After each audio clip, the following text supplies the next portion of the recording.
Our world seems to be spinning out of control. We live supersized, fast-paced lives while we spend more than we earn. USA Today has published that obesity has been classified as a worldwide health disaster. The rate of obesity in North America is a staggering 65%. Is it possible to take control of our lives and reset our future? Don't you ever wish your body had a reset button? With USANA's 5-day high-fiber cleanse, you can make a clean break. Now's the time for you to say, I'm taking control of my life today. Now you got the vision, you got the plan, and you got the knowledge that you can. So what you'll get is what you said. So reset your life, reset your life, reset your life. I want to congratulate you on your decision to reset your health. We designed the Reset program to help you kick your carbohydrate cravings, reset your metabolism, and start down the path toward a new and healthier you.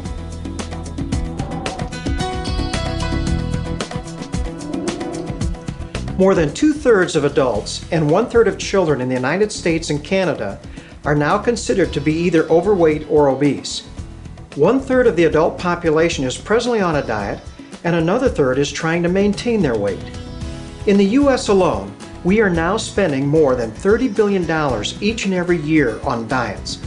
Unfortunately, many of these diets simply do not work.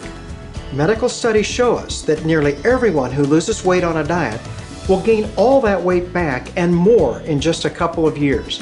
No wonder people are so discouraged. Still, the question remains, why don't diets work? The first answer is simple: because diets are a short-term solution for a long-term problem. Another reason diets don't work is because they are not balanced. First, we thought the problem was too much fat in our diet. Then we felt the problem was too many carbohydrates in our diet. However, in order to maintain optimal health, you need to be consuming a balance of good carbohydrates, good fats, and good proteins. But the most critical reason that diets do not work is because they fail to address a possible underlying cause of many obesity cases today, which is insulin insensitivity. When you are not as sensitive to your own insulin, your body not only begins storing additional fat, but it also literally holds on to that fat like a sponge holds on to water.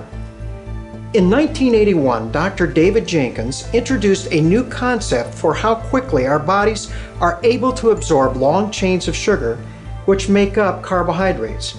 He had his patients eat a particular carbohydrate like bananas or apples or bread or potatoes or green beans, and then measured how quickly these foods caused their blood sugars to rise. He then compared this rise in blood sugar to a controlled carbohydrate, which in most cases was glucose. Using this comparison, he was able to calculate a number that he labeled the glycemic index. Dr. Jenkins shocked many by finding that certain complex carbohydrates found in our breads, flour, rice, cereals, and potatoes actually spike people's blood sugar faster than if we were spooning table sugar onto their tongue. High glycemic foods literally spike your blood sugar and stimulate the release of insulin, which is your storage hormone. The body needs to control blood sugar in a very narrow range, and insulin drives the sugar into the cell to either be utilized or stored as glycogen or fat.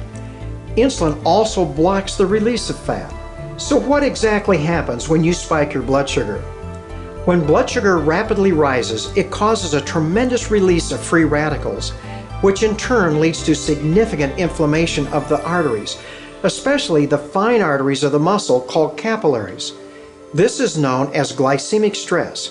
When you stimulate the release of insulin, your blood sugar drops about as fast as it went up. In fact, in the majority of individuals, the blood sugar will actually drop too low. With low blood sugar, you not only could note shakiness, weakness, and maybe some confusion, but it's also possible to have a seizure or go into a coma.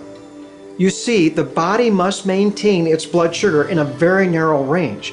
because low blood sugar causes the release of stress hormones like adrenaline or cortisol. And even though the blood sugar will eventually return to a normal range, you are often left with an uncontrollable hunger. You just have to eat something, and you usually crave another high glycemic meal. In fact, studies have shown that people who eat a high glycemic meal actually eat 80% more calories during the rest of the day when compared to those that eat a low glycemic meal. Much of what we have been calling emotional eating or cravings are really just this vicious cycle. It is important to realize that your muscle actually becomes less sensitive to your insulin even before your fat cells do.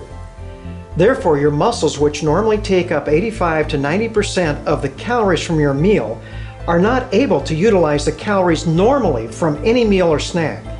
It is like someone has switched the tracks on your glucose train from your muscles to the fat cells of your abdomen. There, the glucose is converted into fat, which is another job of insulin. You see, when you become less sensitive to your insulin, a calorie is no longer a calorie. You begin gaining weight and you really don't understand why. So what is the answer to this dilemma? In my practice, I have found that a simple and convenient regimen of low glycemic, balanced foods can reset the body at the cellular level to store less fat. Most people can make this change in about 5 days. They are then primed to reverse this glycemic stress, end their carbohydrate cravings, and become more sensitive to their own insulin again.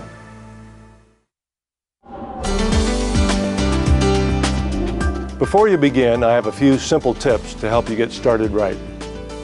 First, throw out your junk food. Clean out your cupboards